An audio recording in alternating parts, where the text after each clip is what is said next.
पाहत आहोत जनकार्य न्यूज, जनतेच्या न्याय हक्कासाठी लढणारं एकमेव news channel Janakarya news. Takaliwadi येथील ग्रामदेवी श्री रेणुका मंदिर येथे स्वाभिमानी शेतकरी संघटनेचे माजी खासदार राजू शेट्टी यांचा प्रचार शुभारंभ संपन्न। टाकळीवाडी येथील स्वाभिमानी शेतकरी संघटनेचे कार्यकर्ते यांच्या उपस्थितीत श्री रेणुका मंदिरात श्रीफळ वाढवून प्रचार शुभारंभ करण्यात आला। यावेळी हातकणंगले लोकसभा मतदारसंघात स्वाभिमानी शेतकरी संघटनेचे राजू शेट्टी यांचा वाढता मतप्रवाह व 100% खासदार होऊन दिल्लीला जाणार हे पाहून मोठ्या उत्साहाने प्रचार शुभारंभ करण्यात आला।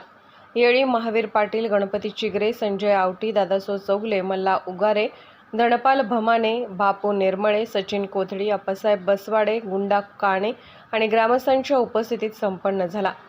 जनकार्य न्यूजसाठी प्रतिनिधी परम बिरनगे।